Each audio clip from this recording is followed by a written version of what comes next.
არსებობენ მანქანები, რომელიც უნდა მართო, მაგრამ არსებობენ მანქანები, რომელსაც უნდა ეცეკო.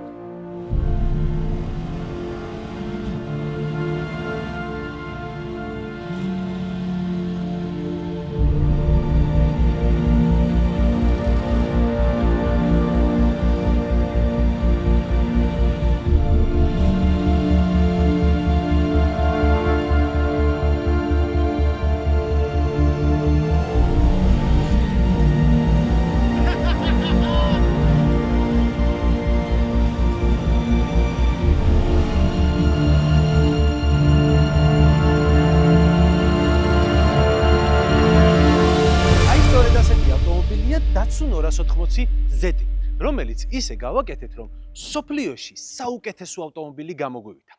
მაგრამ სანამ მოგიყვებით თუ რა გავუკეთეთ ამ მანქანას და რა გამოგვივიდა, მანამდე Datsun-ის შექმნის ისტორია უნდა მოგიყვეთ. 1960-იანი წლების დასაწყისი. Nissan იაპონიაში ნომერ მეორე მწარმოებელია, ხოლო ამერიკაში ის არავის ანაღლებს. დაახლოებით ისე როგორც მე ამ მანქანის ფონზე. საქმე იმაშია, რომ ამერიკელები მასალქარებზე გიждდებიან. ეს საბურავზე შემდგარი ვეებერთელა იახტები ვერუას გრუხუნით დასრიალებენ ამერიკის გაშლილ გზებზე.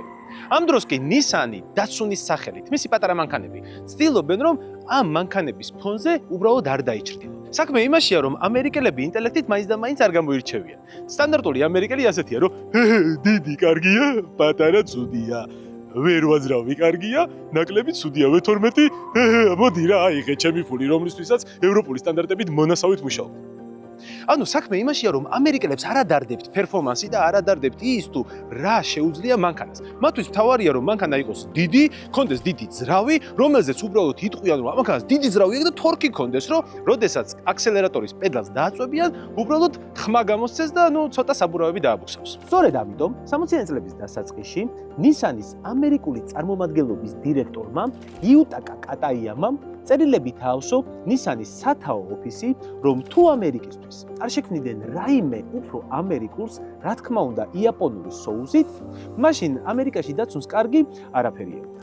რა თქმა უნდა, Nissan-ში იაპონელებმა თავისი პოტენციური მომხმარებლის მოთხოვნები ისმინეს და დაავალეს საკუთარ ინჟინერთა ჯგუფს, რომ შეექმნათ რაიმე GT კლასის სპორტული კუპე დასავლეთისთვის. შეიქმნა იაპონელი გენიოსების მიერ დაკომპლექტებული გუნდი, რომელსაც მეთაურობდა დიზაინერი იოშიჰიკო მაცუო, რომელმაც ინსპირაცია დაიღო მსოფლიოში ყველაზე ლამაზი ავტომობილი Jaguar E-Type. ბაზად გამოიყენა Datsun 500-ის პლატფორმა, ხოლო ძრავა აიღო Mercedes-ის Inline 6. კი ბატონო, პირველ Datsun 240-ში Mercedes-ის ძრავი იდგა. თუმცა, Nissan-ი ამბობდა, რომ ამ ძრავს არაფერი ჰქონდა საერთო Mercedes-ის 6-ცილინდრიან ძრავთან. საქმე იმაშია, რომ როდესაც Nissan-ი მუშაობდა 240Z-ზე, იაპონიის მთავრობამ გადაწყვიტა, რომ Nissan-ი გაერთიანებდა პრინცთან. პრინცი იყო ავტომწარმოებელი, რომელსაც ეკუთვნის ლეგენდარული Skyline და მაშინ ფინანსური პრობლემები ჰქონდა და კოტრდებოდა. პრინცს ჰქონდა Mercedes-ის 6-ცილინდრიანი ძრავის წარმოების უფლება, რომელიც შერწყმის შედეგად მიიღო Nissan-მაც. Nissan-მა ადგა, აიღო Mercedes-ის ლეგენდარული 6-ცილინდრიანი inline ძრავი, მოაჭრა 2 ცილინდრი და შექმნა Nissan-ის 4-ცილინდრიანი ძრავა. შემდეგ კი Datsun 240Z-ისთვის აიღო უკვე Nissan-ის 4-ცილინდრიანი ძრავა, დაამატა 2 ცილინდრი და შექმნა Nissan-ის 6-ცილინდრიანი ძრავა, რომელიც მერე გათხარა Datsun 240Z-ში და ძალიან მაგარი რაღაც გამოვიდა. აი ასე შექმნა მეგობრებო Nissan-მა 6-ცილინდრიანი ძრავი Mercedes-ის 6-ცილინდრიანი ძრავისგან, რომელსაც Nissan-ის თქმით არაფერი ჰქონდა საერთო Mercedes-ის 6-ცილინდრიან ძრავთან. აი ასე და ამგვარად 1969 წელს Nissan-მა წარადგინა 240Z, რომელიც გამოიყურებოდა როგორც Ferrari 256, მაგრამ არაფერი ჰქონდა საერთო Ferrari-ის აწყობის ხარისხთან. საქმე იმაშია, რომ ყველამ კარგად ვიცით, რომ იტალიური და ამერიკული სპორტული ავტომობილები ვერ დაიკვეხნიან აწყობის ხარისხით, განსაკუთრებით Ferrari. საერთოდაც Ferrari-ის სუდი აწყობის ხარისხის გამო შეიქმნა Lamborghini, ვინც ეგ ისტორია იცით. ეს ყველაზე კარგად თქვა Bob Sharp-მა, ლეგენდარულმა მრბოლებმა. მან თქვა, შეიძლება საუკუნე დაკარგო Jaguar-ის კარის მორგებისთვის, მაგრამ როდესაც ყველაფერს მორჩები, კიდე ერთი კვირა დაგჭირდება, რომ კორექციები გაუკეთო. ხოლო იაპონურ მანქანას შეგიძლია 10 იარდიდან ესროლო კარები და იდეალურად მოერგებაო. ესე იგი რა მივიღეთ? იაპონური აწყობის ხარისხი, Mercedes-ის უკდავ ძრავა და Ferrari 256 GTO-ს მსგავსი დიზაინი. რა თქმა უნდა, ეს მანქანა ბესტსელერი გახდა. გამოსვლისთანავე მის საყიდლად დიდი რიგები დადგა 3 წლიანი რიგიც კი იყო ერთხელ 240 Z-ის შესაძენად ამერიკაში. ეს მანქანა იმდენად წარმატებული გამოდგა, რომ გერმანელმა დიზაინერმა ალბერტ გორცმა მისი დიზაინის საკუთარ სახელზე მიწერაც კი მოინდომა. ახლა რა ხდება? ალბერტ გორცი გახლდათ გერმანელი დიზაინერი და არისტოკრატული ოჯახის წარმომადგენელი, რომელიც იმდენად გენიოსი დიზაინერი იყო, რომ მის ფანქარს ეკუთვნის BMW 503, BMW 507, ერთ-ერთი ულამაზესი მანქანა მსოფლიოში და მესამე და ყველაზე ლამაზი მოემზადეთ Toyota 2000 GT. ვინც არიცით ეს რა მანქანაა, დააპაუზეთ ვიდეო, დაგუგლეთ Toyota 2000 GT, რომ გაიაზროთ რამდენად დიადი დიზაინერი იყო ალბერტ გორცი და მერე დაბრუნდით. დაბრუნდით? ძალიან კარგი. სანამ ვიდეოს გავაგრძელებთ, მინდა შეგახსენოთ, რომ ცხოვრებაში შეიძლება ყველაფერი იქნას, მათ შორის ავარიაც. ამან შეიძლება ძალიან დიდი ფინანსური პრობლემები გამოიწვიოს. თვეში რვალარად ამ რისკის დაზღვევა შეგიძლია. შეგიძლია გადახვიდე ქარუჯიზე და შეიძინო პასუხისმგებლობის დაზღვევა. თვეში სულ რაღაც 8 ლარი და შეგიძლია მშვიდად იყო. წარმატებებს და მშვიდობიან მგზავრობას გისურვებთ. მოკლედ, ამ გენიალურ დიზაინერს იმდენად უნდოდა, რომ ეს მანქანა მის სახელთან ყოფილიყო დაკავშირებული, რომ სასამართლოშიც კი იჩივლა და განაცხადა, რომ Nissan-ის მიერ შექმნილი ავტომობილის დიზაინი მას ეკუთვნოდა. რაც რაღაც პონჩი სიმართლეც იყო. ეხლა ნახეთ რა ხდებოდა რა. როდესაც Nissan-მა დაიწყო 240 Z-ზე მუშაობა, მათ კონსულტანტად დაიქირავეს ალბერტ გორცი, რომელთან ერთადაც შექმნეს ამ ავტომობილის პირველი ვარიაცია, რომელიც მერე დაიწუნეს და თქვენს რომ მოდი ამას არ ვაწარმოებთ, ჩვენით გავაგრძელებთო რა. სხვათა შორის, აი ეს ვარიაცია შემდეგ ალბერტ გორცმა მიყიდა Toyota-ს და შექმნეს 2000 GT. შეიძლება Nissan-მა შეცდომა დაუშვა, მაგრამ ღმერთს მადლობა, რომ Nissan-მა შეცდომა დაუშვა, იმიტომ რომ Nissan-ს რო შეცდომა არ დაეშვა, ახლა არ გვეყოლებოდა ორი ულამაზესი ავტომობილი, გვეყოლებოდა ერთი ლამაზი ავტომობილი. ახლა ყავს ორი. Toyota 2000 GT და Nissan 280 Z. ალბერტ გორცმა რა თქმა უნდა სასამართლო დავა წააგო და ამ მანქანის დიზაინერად იოშიჰიკო მაცუო რჩება. ესე იგი, 1979 წელია გამოვიდა 240 Z ამერიკის ბაზარზე და ჰიტი გახდა ეგრევე. რა თქმა უნდა გახდებოდა, ეს მანქანა 100 კილომეტრს დაახლოებით 9 წამში კრებდა და ცოტა თუ რაღაცა ხელს ჩაურევდი, Porsche 911-სა და Ferrari Dyno-ზე სწრაფი ხდებოდა. უკეთესად რომ აგიხსნათ ეს რამდენად დიდი მიღწევაა, გეტყვით რომ ეს მანქანა იმ დროს დაახლოებით $3500 ღირდა და Porsche 911 რომ გეყიდა დაცულ 240 Z-ის ფასისთვის წინ ერთიანი უნდა დაგეწერა. კი ბატონო, ხალხი ჭკუიდან გადავიდა. პირველად მსოფლიო ისტორიაში დაფიქსირდა რომ ავტომოყვარულები Porsche-ს ყიდნენ, რომ დაცულ 240 Z ეყიდა. ანუ ყიდნენ გერმანულ ლეგენდას, რომ ეყიდათ პატარა იაპონური ავტომობილი. ეს წარმოუდგენ, ეს არის რაღაც მართლა სიგიჟე და გარღვევა. უფრო მეცაც გეტყვით რა. გამოკითხვა მაჩვენა რომ დაცუნის მეპატრონეების 91% მზად იყო რომ მეორე დაცუნ 240 Z-იც ეყიდა. კარგი, ახლა მინდა მოგიყვეთ ჩემ მანქანაზე კონკრეტულად რა გავაკეთეთ და როგორ გამოგვივიდა ასეთი განსაკუთრებული და ძალიან მაგარი რაღაცა. მაგრამ სანამ მაგაზე გადავალ, ცოტა დავიღალე, წავიხემსები და თან მინდა რომ თქვენს ძალიან საჭირო და კაი რაღაცა გაჩვენოთ. მოკლედ მეგობრებო, სანამ ვიდეო გაგრძელდება, მინდა რომ Subway ძალიან მაგარ აპლიკაციაზე გითხრათ რა. ესეთი აპლიკაცია აქვს, რომელიც შეგიძლია გახსნა და Wendy's, Dunkin', Subway, ყველაფერი აქ არის. ეხლა მე მაგალითად Subway-ს გამოვიყენებ და რაც ყველაზე კარგია ამ აპლიკაციაში არის ის, რომ შეგიძლია წინასწარ შეუკვეთო Subway-ში და როდესაც ადგილზე მიხვალ, უკვე გამზადებული დაგხვდება და მაგას გავაკეთებთ ახლა ჩვენც რა. თვითონ ხვდება აპლიკაცია ლოკაციურად სად ხარ. შეგიძლია აირჩიო რესტორანი და გადახვიდე შეკვეთაში. როდესაც შეკვეთაში გადახვალ, მე მაგალითად Subway-ში ყველაზე მეტად მიყვარს ტუნას ვრეპი რა. აი მაგაზე მეტად არაფერი არ მიყვარს Subway-ში, ამ შემთხვევაში ავიღებ ტუნას ვრეპს. მოკლედ ესე იგი, ავირჩიე რესტორანი, ავირჩიე რა მინდა ამ რესტორანში. გადავიხადე აქედანვე Apple Pay-ით და გამოვიდა შეკვეთის სტატუსი. ჩემი რიგის ნომერი მაქვს, ასევე ქულებს გაძლევს ხოლმე Subway და მაგას შეაგროვებ, ეგეთ რაღაცებს თუ მიაგროვებთ, რა მე არ ვაქცევ ხოლმე ყურადღებას პირადად. მიღებულია და როდესაც შეკვეთა მზად იქნება, აქ სტატუსი შეიცვლება. შეუძლებელია თან live სტატუსს ხედავ შეკვეთისას. მე ხა მივალ, დამხვდება მზად, ავიღებ, შევჭამ და გავაგზავნებ test drive-ს. აბა წავედით. აი ესე მეგობრებო, მოვედი, მზად დამხვდა, ავიღე და წავედით, ახლა გავაგრძელებთ. ჩემი გამომწერების უმეტესობამ ეს მანქანა უკვე იცით, ვიდეო მაქვს გადაღებული, სადაც ხსნით თუ ამ მანქანაზე რა გააკეთეს. თუმცა, იმ ვიდეოს შემდეგ კიდე ბევრი მნიშვნელოვანი რაღაცა გაკეთდა ამ ავტომობილზე, მაგრამ მოდი 1-2 სიტყვით მაინც გადაურბენ, საიდან მოვიდა ეს მანქანა და მერე გეტყვით ახალი რა არის და რა გავაკეთეთ, ხო? თავიდან ეს მანქანა შეიძინა ჩემმა ძმაკაცმა, იცით თქვენ, ეგ ადამიანი ფუზამ, რომელმაც 2017 წელს ეს ავტომობილი ჩამოიყვანა ამერიკიდან საპროექტოდ რა. იყიდა დონორი G27, რომლიდანაც ძრავა და გადაცემათა კოლოფი გადმოიტანა ამ მანქანაში და ეგ იყო ყველაზე სწორი არჩევანი და შეიძლება ერთადერთიც, რომელიც ამ მანქანასთან მიმართებაში გააკეთა რა. და რატო ახლა? რატო იყო სწორი გადაწყვეტილება ამ ძრავის აქ-ჩადება რა? როდესაც 240Z გამოვიდა, როგორც იცით და როგორც უკვე გითხარით, იმაში იყო inline 6, ანუ სწორ მწკრივში, ერთ მწკრივში ჩალაგებული 6 ცილინდრი, რაც ნიშნავს, რომ ძრავი იყო გრძელი. აი დაახლოებით აქამდე მოდიოდა. კი ბატონო, ძრავი მაქსიმალურად უკან ჩადეს იქაც და მაინც შუა ძრავიან ავტომობილად ითვლებოდა, ესე იძახდნენ ყოველ შემთხვევაში, მაგრამ აქ არის უკვე ჩადებული V6. V6 არის უფრო მოკლე, ვიდრე სწორ მწკრივში ჩალაგებული 6 ცილინდრიანი. რაც გვაძლევს იმას, რომ სიმძიმის ცენტრი, ერთ-ერთი ყველაზე მნიშვნელოვანი სიმძიმის ცენტრი, რაც არის ძრავა, მაქსიმალურად უკან არის წამოსული და ავტომობილის ცენტრშია.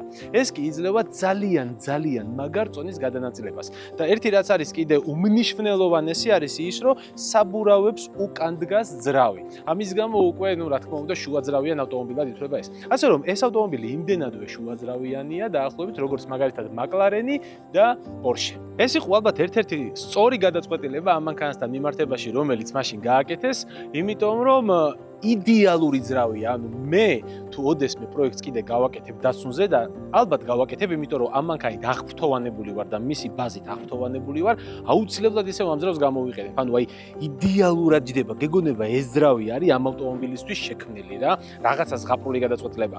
დანარჩენი ყველაფერი გააკეთეს უკეთესი სურვილს რო დაგიტოვებს ეგრე რბილად რო ვთქვა რა, მაინც არ მინდა რომ ცუდად გამომივიდეს. აი უკეთესი სურვილს რო დაგიტოვებს ეგრე. მე ამ მანქანაზე ძალიან ბევრი რაღაცა შევცვალე და ბევრი რაღაც გავაკეთე. მაგალითად, მთელი სავალი ნაწილი იყო რეზინების გარეშე აწყობილი, როგორც დრიფტ კარებს აწყობენ ხოლმე რა.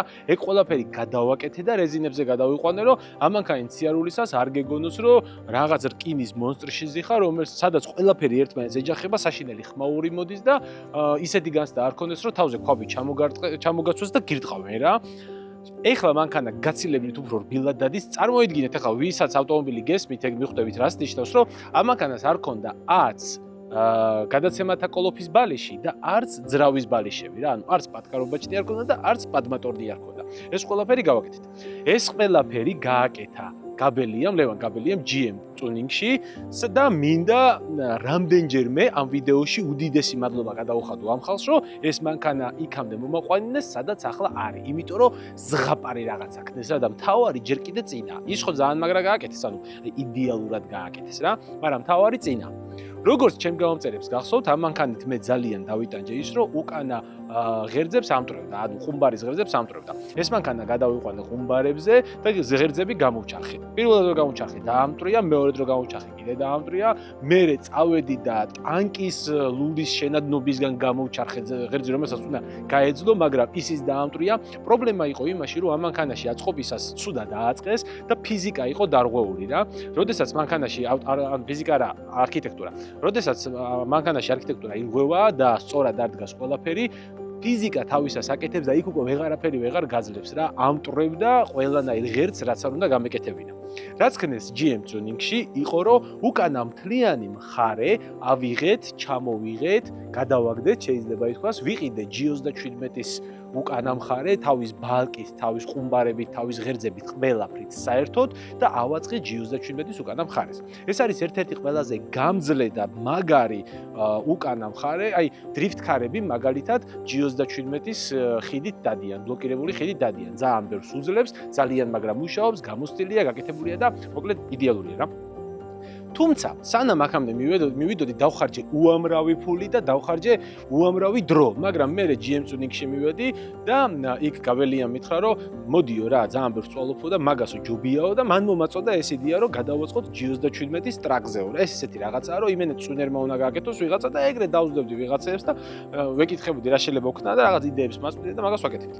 აი, ღოტიბმა დახაზა ყველაფერი, გამართა, გადააწყო და იმის მერე შეიძლება ითქვას, რომ დავისვენ.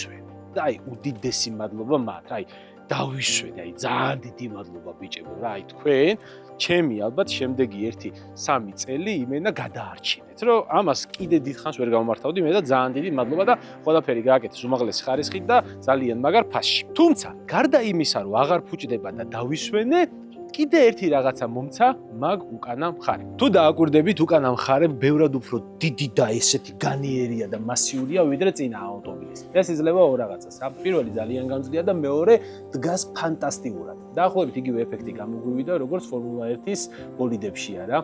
ფორმულა 1-ის ბოლიდებსაც თუ დააკვირდებით, უკანა საბურავი ბევრად უფრო განზიარი და დიდი აქვს, ვიდრე წინა საბურავები რა. ეს კი საშუალებას აძლევს, რომ მოსახვეები გაიაროს ისე, როგორც უნდა გაიაროს. ანუ შეიძლება ითქვას, რომ ბოლიდის მართვის იერსახე და ემოციები დაკრავს ამ მანქანას, როდესაც ატარებ. ძალიან მაგარია. ამისთვის კიდევ ერთხელ დიდი მადლობა მინდა გადაუხადო ლევან გაბელიას და GM Tunings, იმიტომ რომ აი რაღაცას ღაპარიქნეს რა. იმის მერე ეს მანქანა რამდენჯერმე ავწიე, რაღაცები დამჭირდა რომ გამეკეთებინა და ვინც კი შეხედა უკან ყველა ხელოსნება და ერთმანეთს დაუძახეს რომ მოდი ამას შეხედეო რა მაგარი ნამუშევარია, იუველირის ნამუშევარია, აი ეს სიტყვები იხმარეს სხვა ხელოსნებმა, კი იცით რამდენად დიდი მიღწევაა, და ორივე ხელი ამწევია, აი ძალიან მაგარია GM Tunings-ში გამკეთეს და კიდევ ერთხელ უდიდესი მადლობა ამ ხალხს რა, ძალიან დიდი მადლობა. ალბათ იფიქრეს რომ ამდენი ხანია ხმარ რომ ვიღია რაღაც აღარ უნდა მოსოთ მადლობასაც არ ამბობსო, არა, ამ ვიდეოს ჩაწერას ველოდებული უდიდესი მადლობა ხალხო. აი მართლა მაგრები ხართ რა, თქვენ ჩემი მანქანა გადაარჩინეთ და ჩემი ნერვებიც გადაარჩინეთ. მოკლედ წინა მხარეს ბევრი არაფერი შემიცვლია იმის მერე, უბრალოდ რაღაცეები უფრო საიმედო გავხადე რა. მთელი ხადავოი ჩამოვიღე, გადავპრესე რეზინები, რომ იმენა ისე გამოსულიყო, როგორც სარბოლო მანქანებშია ხოლმე, გამაგრებულიყო, მანქანა გზაზე დგას ძალიან მაგრა, ცხვირი არსად აღარ გარბის, რაღაც იდეალურად მუშაობს. იქ მერე რაღაცეები ისე არ იყო გაკეთებული, როგორც უნდა ყოფილიყო, აი მაგალითად გიდრავლიკის ნასოსი იდგა ისე, რომ ურტყავდა რკინას და ცოტა გადავაკეთე ისე რომ აღარ ეხება და ეგეთი რაღაცეები გავმართე რა და ნუ გიდრავლიკიზეც აღარ ღურის, ყველაფერი გასწორდა, ყველაფერი იდეალურად დგას და აი ეგეთი რაღაცეები რაც ჭირდებოდა ინჟინერულად დარღვეული რაც ქონდა, ყველაფერი გამოუსწორე რა. ახლა მანქანა უკვე იდეალურად დგას, იდეალურად დადის. საბურავებს თუ დააკვირდებით, დაინახავთ რომ სწორად დგას, რაც ძირითადად ასე არ არის ხოლმე, გაფარჩხული მაქვს, ცოტა მინუსებში მიყენია, მაგით მოსახვეში უკეთესად შედის, მაგრამ იმის გამო რომ უკანა მხარე გადავაკეთე და გადახრეტა შემეცვალა, მომიწია ფლიანეცებზე დაყენება. ფლიანეცებზე დაყენების გამო უკანა მხარე აღარ ეტევა ამ კრილოში და მომიწია ცოტა წამოწევა რა. ფლიანეცები კი არ გადამყვანი უფრო სწორად. და მომიწია ცოტა წამოწევა და რომ წამოვწიე, ტრაკი ძალიან წამოიწია და წინა საბურავებიც გავასწორე, რომ როდესაც დახრილია ცოტა დაბლა აცხვირი და რომ გავასწორებ, მე უფრო ესე დგას რა.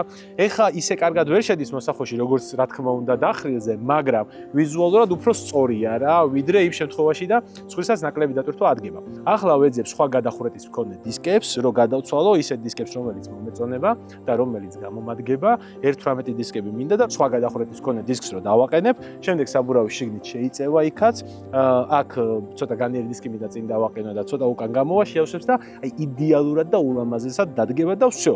ამით ამ მანქანის ტექნიკური მხარე მორჩება 90%. დარჩენილია ძრავის ელექტროობა. ძრავის ელექტროობაზე გეტყვით ახლა კიდე რა იქნება.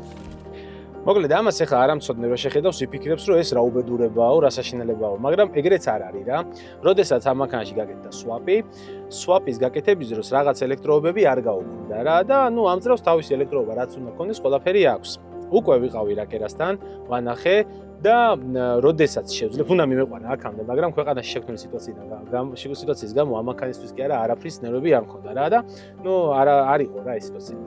უნდა მივიყვანო, როდესაც უკვე შევძლებ მიყვანას და ამ ელექტროობა ზედმეტი რაც არის გამიუქმებს და აქ ესეთი გამოყრილები აღარ იქნება, ეს ზედმეტი კაბელები გაქრება და ყველაფერი დაჯდება ძალიან ლამაზად. ეს არ არის რამე რთული ოპერაცია, ნახა და მითხრა რომ მარტივად შევძლებო, მე მას ვენდობი, იმიტომ რომ ძალიან მაგარია თავის საქმეში, ვიცი რომ შეძლებს, ამიტომ ამას მივიყვანა, ესე მგონია რომ 1-2 დღის საქმეა და შეიძლება მაქსიმუმ 1 კვირის და ნუ გაუმანას უკვე გამზადებს რა. ეგ მარტივად გაკეთებადია. დანარჩენი უკვე ყველაფერი ტექნიკურად ამ მანქანას გამართულია, დარჩა ვიზუალური მხარე. ვიზუალურ მხარეს რას გავაკეთებ, მე მაგას მომავალში გაჩვენებთ რა თქმა უნდა, ამიტომ რომ არ გამოგჭირთ დაალაიქეთ ეს ვიდეო და გამოიწერეთ არხი, რომ დარჩით ჩემთან და ან თუ გინდათ რომ გამოიწერთ 100,000 გავუტევს უკვე გადავწდი და ჩემთვის YouTube დახურულია უკვე მორჩა, მაგრამ თუ გინდათ რომ არ გამოგჭირთ ვიდეოები, გამოიწერეთ ჯობია რა. ეხლა მინდა უფრო ისეთ დეტალებზე მოგიყვეთ, რაც მართვისას შეიცვალა.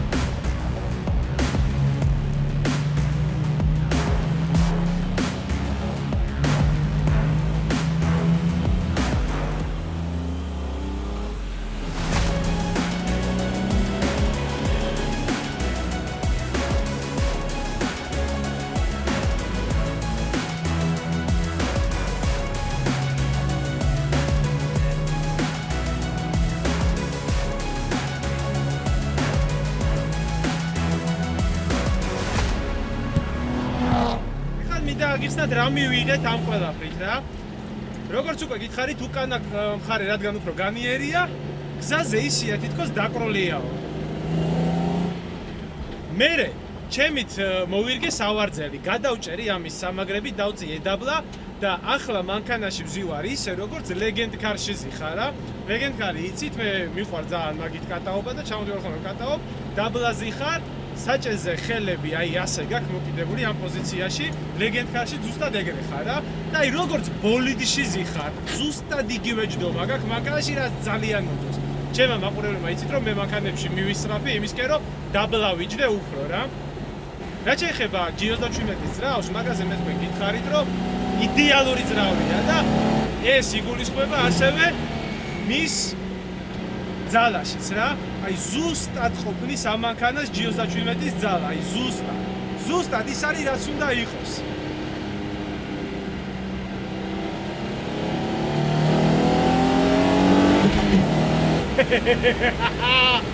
მოკლედ, ერთი რაღაცა მინდა აღვნიშნო რა. ეს მანქანა არ არის იმისთვის, რომ ტრეკი დაადუღო და სწრაფად იარო და რეკორდები მოხსნო. ეს მანქანა არის იმისთვის, რომ ისიამოვნო. ფანტასტიკურად დგას მოსახლეში, აი რაღაცა ზღაპარია. ასე კარგად, აი არაფერი არ დგას აქ რაზრითიც ვარ შემონასვლელი. ხო, Porsche 964-ით ვარ შემონასვლელი აქ და რაღაც ზღაპარი მანქანაა, მაგრამ დიდი ბოდიში Porsche-სთან, მაგრამ ეს უფრო მაგარია.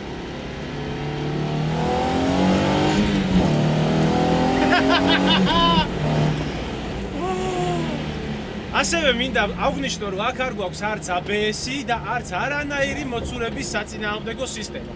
რაც გვაძლევს იმას, რომ პატარა გაზის შემთხვევაშიც კი, რომელიც ის არ არის, რაც უნდა იყოს, მანქანა დატრიალდება ძალიან ჩვეულებრივად რა. და მუხრუჭის შემთხვევაში, იმის გამო რომ არ გვაქვს ABS-ი, გავხოხდები და შევარდები სადღაც. ანუ ამ ავტომობილში ზუსტად იმდენი მუხრუჭი უნდა იხმარო, რამდენიც საჭიროა და ზუსტად იმდენი გაზი უნდა მიცე, რამდენიც საჭიროა, იმიტომ რომ არანაირი სისტემა არ გაქვს, რომელიც დაგეხმარება და გადაგარჩეს. თუ გახსოვთ, მე ამ მანქანაზე დავსვი დათა მაშინ, რომ მოეცა ფიდბექი, რა უნდა გავაკეთოთ, დათას ფიდბექის მიხედვით ყველაფერი გამოვასწორე საერთოდ. და ახლა მანქანა დგას სწორად გზაზე, იდეალურად და აი რაღაცა ზღაპრულა რა. ზღაპარი. მოკლედ აი ეს მოგცა ეს ყველაფერი და ახლა მინდა რომ გითხრათ რატოა ეს საუკეთესო მანქანა მსოფლიოში. და მინდა აქვე აღვნიშნო რომ ეს ჩემი აზრით არის საუკეთესო მანქანა მსოფლიოში. არავის არ გახავთ თავზე ჩემაზეს რა. მე არ გეუბნებით რომ ჩემი მანქანა შენსაც ჯობია. არა. მე უბრალოდ ვიძახი რომ ჩემთვის ეს მანქანა არის საუკეთესო ავტომობილი თელს მსოფლიოში. უკვე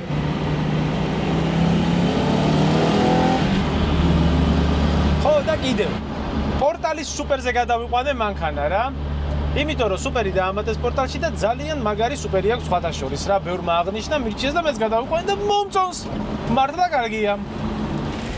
ამ ავტომობილზე ერთი ძალიან საინტერესო რაც არის რომ ტურბინა არ აქვს რა.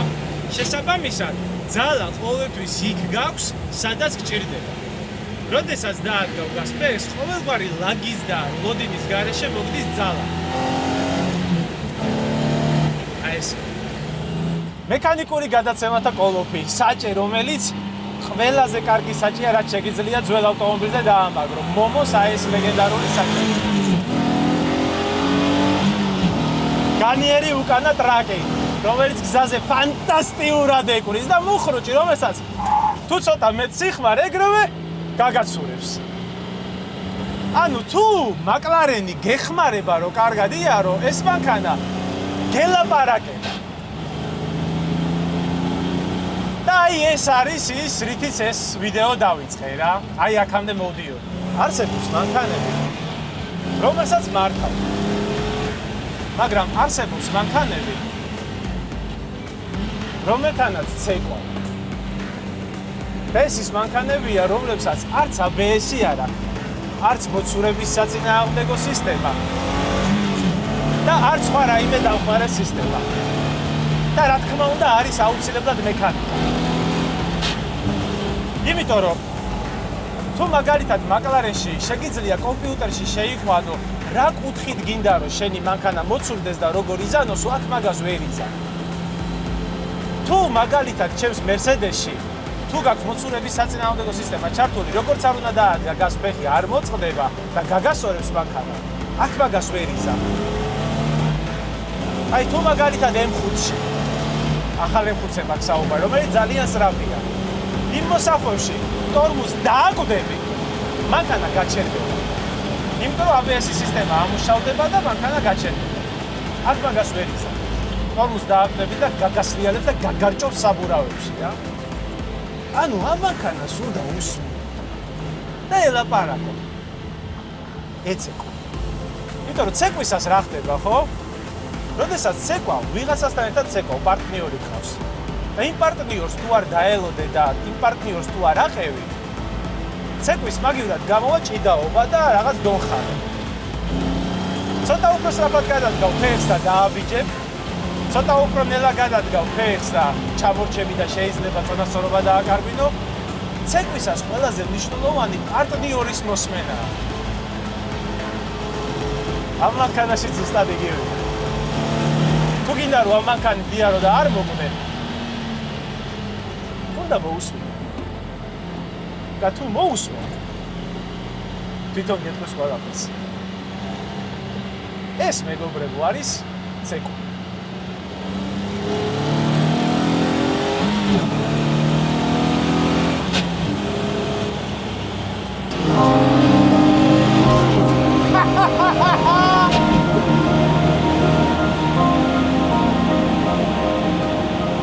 ყოველფეხის ჩაწერაზე ისეთი გამწვა, მაგრამ ძუძუები პირველად დავინახე.